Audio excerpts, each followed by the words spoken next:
হানাফি মাযহাবের মূল ভিত্তি হচ্ছে ইমাম আবু হানিফা রাহিমাহুল্লাহ এবং কি তার পাশে দুইজন তার বিখ্যাত কি ছাত্র, একজন হচ্ছেন আবু ইউসুফ আর একজন হচ্ছেন ইমাম মুহাম্মদ।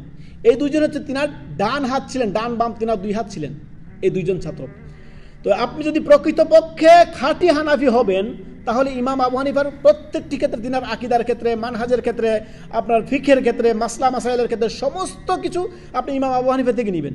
তো আপনি নিজেকে দাবি করছেন আকীদাগতভাবে আশআরী এবং মাতুরিদি, ইমাম আবু হানিফা থেকে আকীদা নিলেন না। কি নিলেন ইমাম আবু হানিফা থেকে?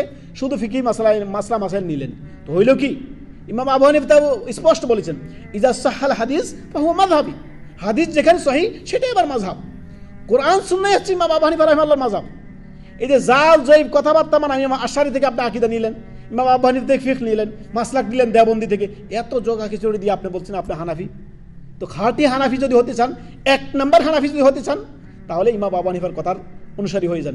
তিনি স্পষ্ট বলেছেন ইজা সাহাল হাদিস ফাহুয়া মাযহাবি, হাদিস যখন সহিহ সেটাই আমার মাযহাব, বাতিল হাদিস আমার মাযহাব নয়, জাল জয়ীব কথাবার্তা আমার মাযহাব নয়। অতএব খাঁটি হানাফি হতে হলে অবশ্যই ইমাম আবু হানিফা।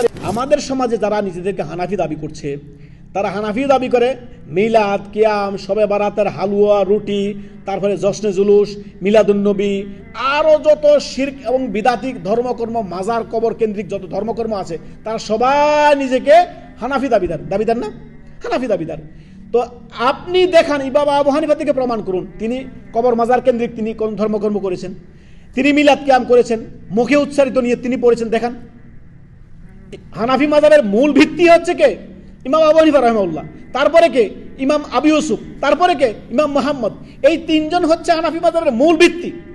এই তিনজন থেকে প্রমাণ করেন যে ইমাম আবু হানিফার ছাত্ররা এবং তিনি নিজে মিলাদ কিয়াম করেছেন, জশ্নে জুলুস করেছেন, মিলাদ নবী পালন করেছেন, আল্লাহ সর্বত্র বিরাজমান এরকম আকীদা ছিল, নবী নূরের তৈরি এমন আকীদা ছিল, নবী গায়েব জানেন এমন আকীদা ছিল, নবী হাজির নাজির এমন আকীদা ইমাম আবু হানিফার ছিল।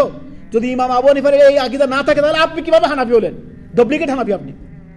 খাঁটি হানাফি হতে হলে ইজা সাহাল হাদিস ফাহুয়া মাযহাবি, ইমাম আবু হানিফা স্পষ্ট বলেছেন রাহিমাহুল্লাহ। হাদিস যেখানে সহিহ সেটাই হচ্ছে তিনার মাযহাব, সোজা কথা। মুখে উচ্চারিত নিয়ত কখনোই ইমাম আবু হানিফা বলে যাননি, মিলাদ কিয়ামের কথা কখনোই ইমাম আবু হানিফা রাহিমাহুল্লাহ বলে যাননি। তখন তিনি বলেননি, আপনি কেন করছেন? আপনি কোন ধরনের হানাফি?